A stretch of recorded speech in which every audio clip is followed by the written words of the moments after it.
What up, Epic Readers? I'm Jesse from the YouTube channel Jesse the Reader, and today I'm bringing you another episode of Epic Adaptations, the series here on Epic Reads where we keep you in the know on all the recent book-to-movie and book-to-TV adaptation news.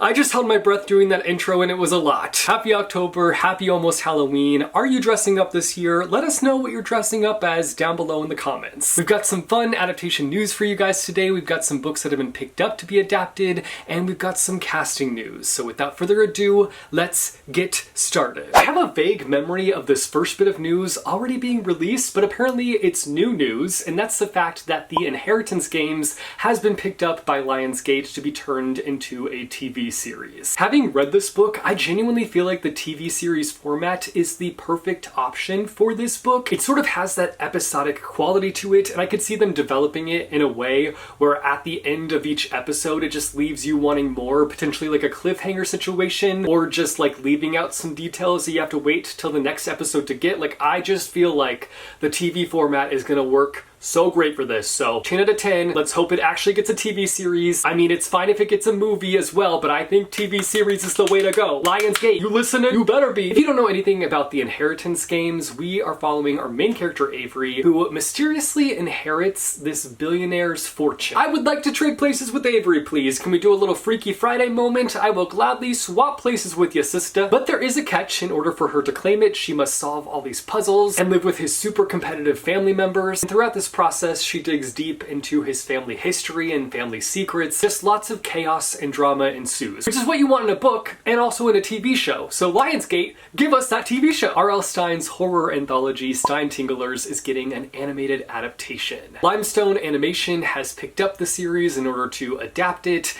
and this will be the first animated adaptation of any of R.L. Stine's works. Obviously, R.L. Stine is not new to adaptations. We've seen many adaptations of his work. From Goosebumps to Fear Street to The Haunting Hour, many adaptations have been made of R.L. Stine's works. This will be the first animated series, which I'm actually very much so looking forward to. As somebody who has really enjoyed a lot of the adaptations to come from R.L. Stine's work, I'm very excited to see what they do with this animated adaptation. I've not yet read the Stinetinglers series, but apparently it's super creepy, a little uncomfortable, and might cause some goosebumps, which is something that is pretty common with R.L. Stine's works. So I'm very much so excited to read this series and then check out the animated adaptation once it releases. Walt Disney Studios has acquired the rights to Impossible Creatures. Author Katherine Rundell is set to help adapt the first two books into the screenplay. I'm not sure if this means that the first two books are being turned into two movies, or if the first two books are being adapted into one movie. I'm not exactly sure what this means, but I am hopeful that the author is involved, because I think the author should always be involved, personally. I mean, more times than not, when an author is involved with the adaptation process, we see success. We see readers being happy. When the author is completely removed and is not involved at all, makes us readers a little angry sometimes because they don't get it right. Always have the author involved. But I am also excited for this because I feel like we are in a dragon era. I know that this book is not all about dragons, but like,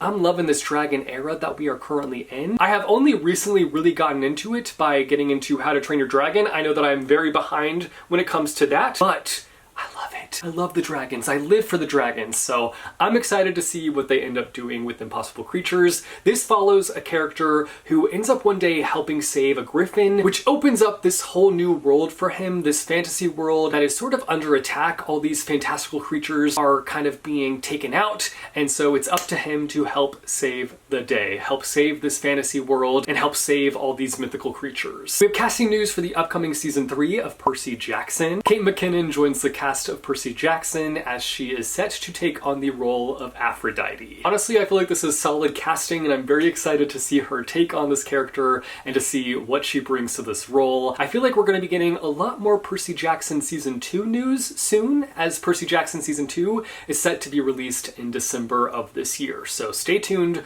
for that news, for those updates, because the Percy Jackson wave is coming, and I am gladly going to let it crash down on me. Finally, I'm letting you guys know about an adaptation that I didn't even know was happening, and that's for Charlotte's Web. Apple TV has released a new 3-part series adaptation for Charlotte's Web. We obviously have had some great adaptations of this book in the past, but now Apple TV has this new series out. It's short and sweet, 3 episodes long, and I'm very intrigued. I'm very excited to see what Apple TV brings brings to the table with this adaptation, if they did anything new, or if they stayed true to the heart of the story. I'm intrigued, I'm excited, and it's such a classic story. It's one that we all know and love, and so I'm very intrigued to see what Apple TV has done with this adaptation. That wraps up today's episode of Epic Adaptations, but we want to hear from you guys down below in the comments. What are your thoughts on the possibility of an Inheritance Games TV series? If you're an R.L. Stine fan, what has been your favorite R.L. Stine adaptation? Who is ready for season 2 of Percy Jackson?